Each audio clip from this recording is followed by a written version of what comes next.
اعوذ باللہ من الشیطان الرجیم بسم اللہ الرحمن الرحیم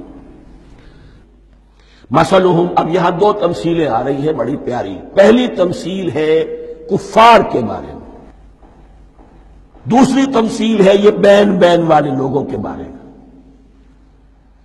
پہلوں کے لیے کیا تمثیل ہے؟ مثلہم کمثل الذی استوقد نارا، ان کی مثال اس شخص کی سی ہے جس نے آگ روشن کی۔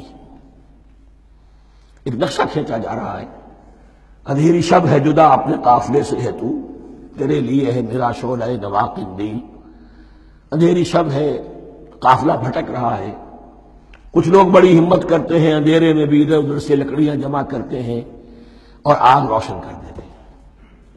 لیکن عین اس وقت جب آگ روشن ہوتی ہے کچھ لوگوں کی بینائی سلب ہو جاتی ہے۔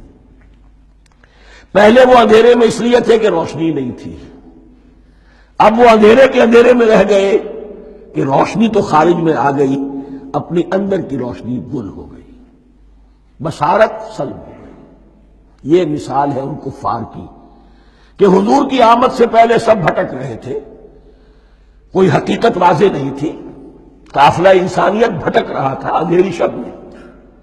محمد رسول اللہ آئے، انہوں نے آگ روشن کر دی، اب راستہ کھل گیا، ہدایت واضح ہو گئی۔ لیکن کچھ ضد یا تعصب یا تکبر یا حسد کی بنیاد پر کچھ لوگوں کی اندر کی بینائی ظاہر ہو گئی، تو وہ تو ویسے کے ویسے بھٹک رہے ہیں جیسے پہلے اندھیرے میں تھے، ویسے جب اندھیرے میں ہیں۔ روشنی میں آنے والے تو وہ ہیں، دیکھ لو جن کا ذکر سب سے پہلے ہوا ہے۔ مثلہم کمثل الذی استوقد نارا، اس شخص کی سی ہے کہ جس نے آگ روشن کی۔ فلما اضاءت ما حولہ، جب اس آگ نے اپنے ماحول کو، گردا گرد کو روشن کر دیا، ذهب اللہ بنورہم، اللہ ان کی نور بصارت کو لے گیا، سلب کر لیا اللہ نے۔ وترکہم فی ظلمات لا یبصرون، اور چھوڑ دیا انہیں ان اندھیروں کے اندر کہ وہ کچھ نہیں دیکھتے۔ صم بکم عمی فہم لا یرجعون، اسم کہتے ہیں بہرے کو، سم جمع ہے اس کی، سم۔ اب کمو کہتے ہیں گونگے کو، بکم اس کی جمع ہے۔ آما کہتے ہیں اندھے کو، عمیٌ اس کی جمع ہے۔ یہ بہرے ہیں، گونگے ہیں، اندھے ہیں، فہم لا یرجعون، اب یہ لوٹنے والے نہیں۔ یہ کون ہے؟ ابو جہل ہے، ابو لہب ہے، ولید بن مغیرہ ہے، عقبہ ابن ابی معیط ہے۔ یہ سب کے سب ابھی زندہ ہے جب یہ آیات نازل ہو رہی ہیں۔ ابھی تو غزوہ بدر ہوگا سن 2 ہجری میں، اور اس میں یہ سب جو ہے واصل جہنم ہوں گے، ابھی تک تو ہے نا۔ یہ لوگ ہو گئے اس کی مثال۔ وَمَثَلُهُمْ كَمَثَلِ الَّذِي اسْتَوْقَدَ نَارًا فَلَمَّا أَضَاءَتْ مَا حَوْلَهُ ذَهَبَ اللَّهُ بِنُورِهِمْ وَتَرَكَهُمْ فِي ظُلُمَاتٍ لَا يُبْصِرُونَ صُمٌّ بُكْمٌ عُمْيٌ فَهُمْ لَا يَرْجِعُونَ۔ اب دوسری مثال، أَوْ كَصَيِّبٍ مِّنَ السَّمَاءِ، یا بڑی زور کی بارش برس رہی ہے آسمان سے، فِيهِ ظُلُمَاتٌ، اس میں اندھیرے بھی ہیں، وَرَعْدٌ، اور گرج ہے، وبرق، اور بجلی چمک رہی ہے۔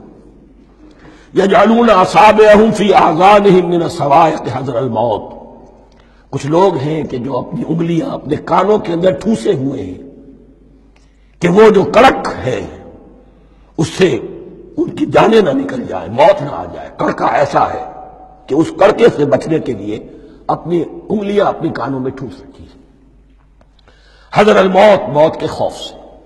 واللہ محیط بالکافرین، اللہ ایسے کافروں کا احاطہ کیے ہوئے ہیں، بچ کر کہاں جائیں گے۔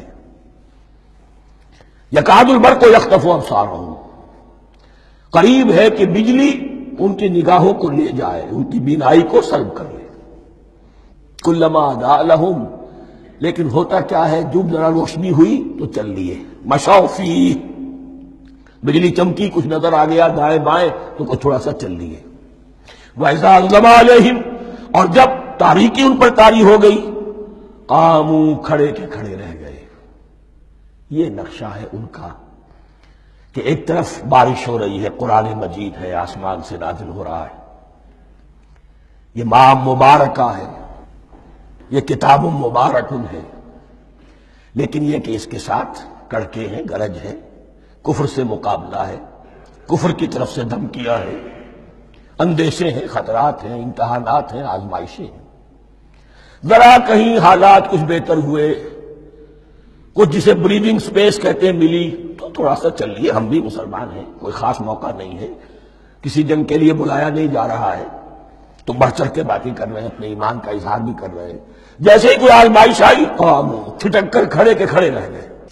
وَلَوْ شَاءَ اللَّهُ لَذَهَبَ بِسَمْعِهِمْ وَأَبْصَارِهِمْ، اللہ چاہتا تو ان کی سماعت اور بصارت کو بھی سلب کر لیتا، لیکن اللہ کا قانون یہی ہے، جو جہاں رہنا چاہے اس نے آزادی ارادہ دی ہے انسان کو۔ تم اگر مومن صادق بن کر رہنا چاہتے ہو، اس کو آسان کر دے گا تمہارے لیے۔